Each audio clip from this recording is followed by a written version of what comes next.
Hello and welcome along to this magnificent Losail International Circuit in Qatar. What a venue for the penultimate round of MotoGP in 2023. Things are a little bit different from the last time that we joined you from Qatar 20 months ago. A vast redevelopment work to the pit complex, to the hospitality unit, to the commentary boxes, the press area, everything in between as well. And just look at this.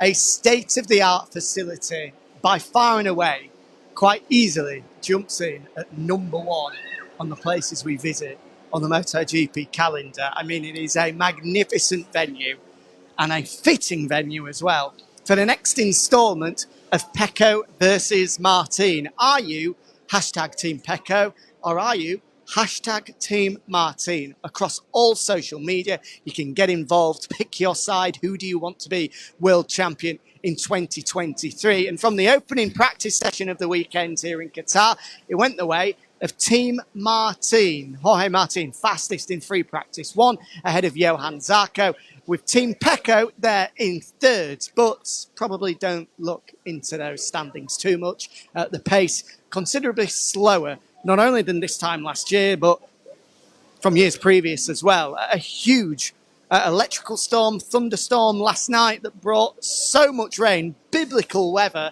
has made the track a little bit sandier, a little bit dirtier than what it often is, meaning that the lap times are going to need a little bit of work. Hopefully, by the time practice gets underway, the hour-long session, which is going to be vitally important, that the guys have pretty much got 60 minutes under the lights to get their bikes prepped for the sprint and the Grand Prix, plus make sure they're inside the top 10 and automatically through to Q2. It's going to be an unmissable hour of MotoGP action where pretty much the weekend could hinge and could swing one way or the other.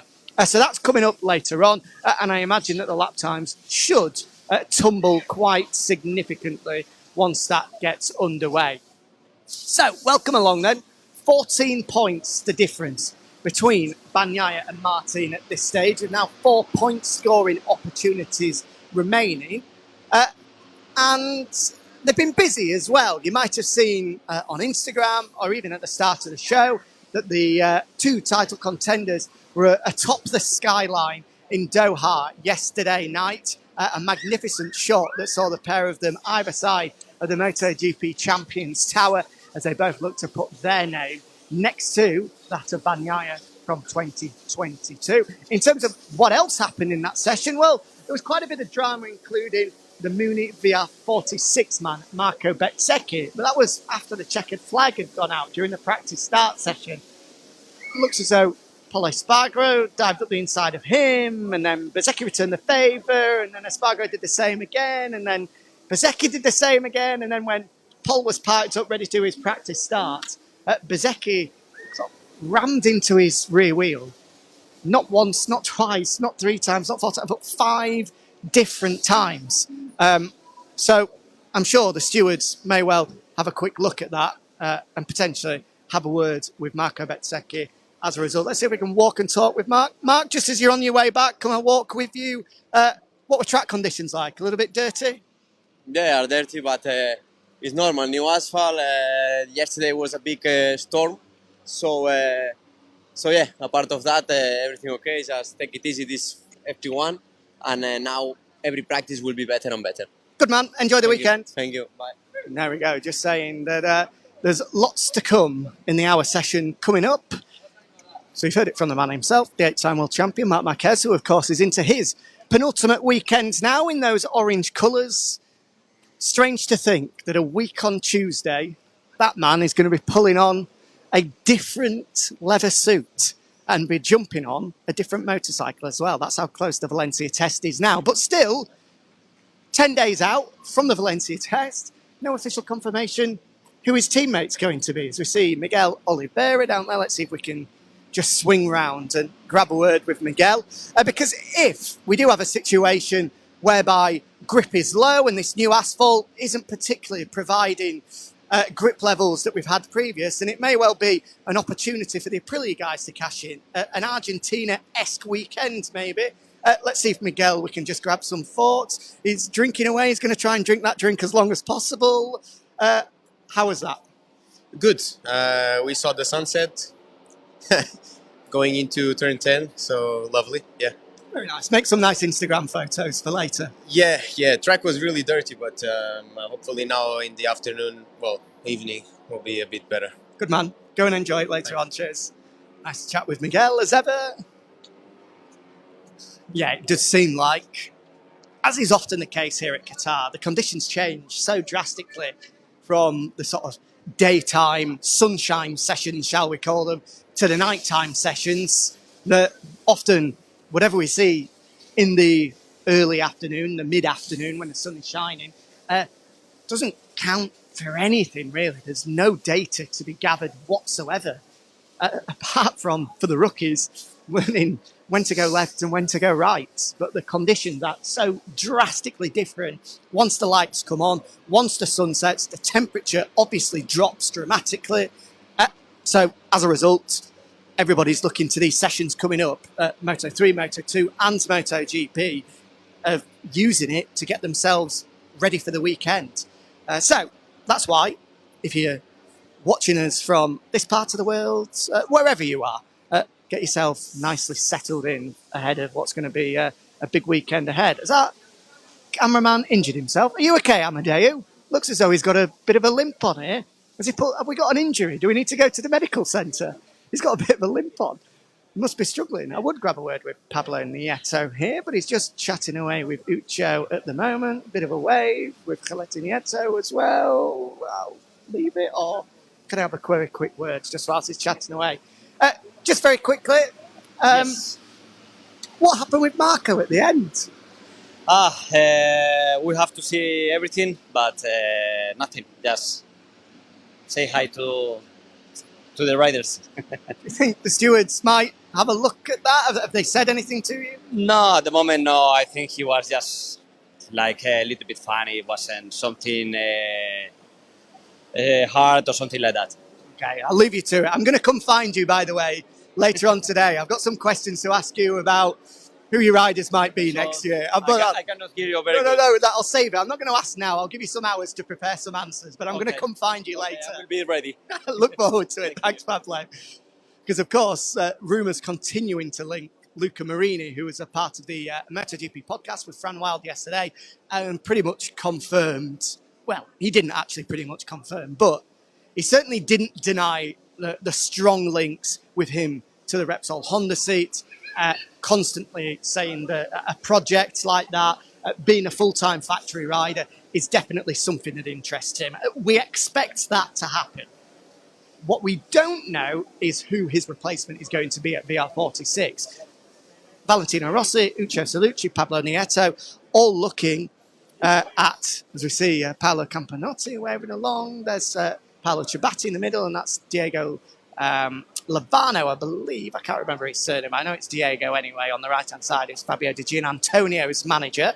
So interesting discussions there, because it does look as though Did you potentially still in the picture, as I was saying, for that final Mooney VR46 seat? The huge name, or the big link at the moment, is Fermin Aldeguer, the man who has won back-to-back Moto2 races, only 18 years of age, an obvious talent, but he does have a contract for next year with Luca Boscoscuro's Speed-Up team.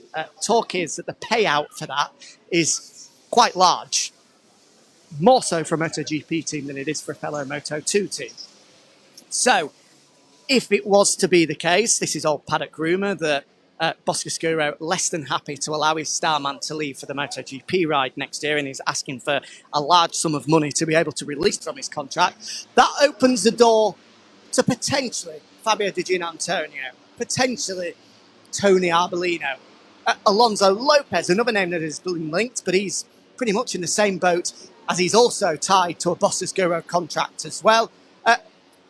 Also talk that we might see Jake Dixon in the frame, although he signed another year with Aspar. Whilst Grassini were waiting to hear from Marc Marquez, it was made clear that despite that contract, he is going to be allowed to leave for a MotoGP seat if an offer was to come his way.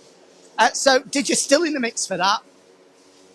But he also stressed yesterday that Moto2 and World Superbikes are not an option for him. He's not wanting, at his age, 25 years of age, to take a step back to Moto2 or to move across to the World Superbike Championship. So potentially those conversations there involving his manager, involving Paolo Ciabatti, might involve the making of a slightly new role in MotoGP. We know that next year is the longest season ever.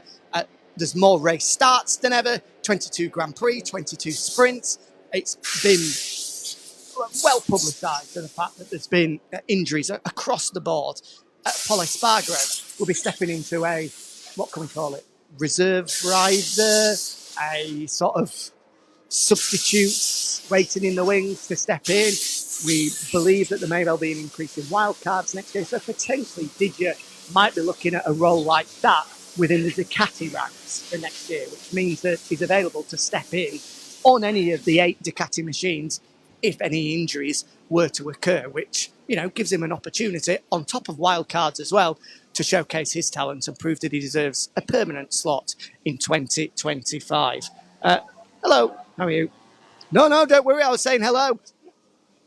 Just trying to chat to some Qatari fans here. So I think that is about that then. Let's finish this way then, because we've walked ever so slightly in this direction, but I want to show you the boxes on this, the left-hand side. Here you can see nominated where each team is, where each garage is, from Repsol Honda to RNF to Aprilia. A good opportunity to tell you as well that we play football again on Wednesday night. I was playing for RNF and we won again. Aprilia, that's now 2 losses in the space of a week for them. Massimo Rivola, Maverick Vinales, Manu Cachot, plenty of others on the Aprilia team as well. And once again, just capitulating in the final 5 minutes. So work to be done for the Noali squad when it comes to the football front. Back-to-back wins for RNF now. And this is what I want to show you, because this is what it's all about as well. Right down at the bottom of this brand new paddock, Pecco versus Martin. 14 points now splitting them. Italy versus Spain. The factory man versus the satellite man. Both of them former world champions. One, a 2-time world champion in Pecco Bagnaia, looking to make it back-to-back MotoGP world titles and retaining that number 1 plate. And one, looking to make history by becoming the first man in the MotoGP era to be able to claim a MotoGP World Championship on a satellite bike. Who will it be? As I said, get involved on social media. Let us know, as many celebrities have been doing, which team you are on. Are you hashtag Team Pecco or are you hashtag Team Martin? It's all going to unfold this weekend here at Qatar. Another dust up, another duel in the desert. And then, likelihood is, we'll head to Valencia for a season finale in 7 days' time. So, join us this afternoon for MotoGP practice as we find out who's inside the top 10. And then join us for Inside the Paddock tomorrow as we preview what is going to be a spectacular sprint under the lights here in Qatar. Thanks for joining us. We'll see you tomorrow.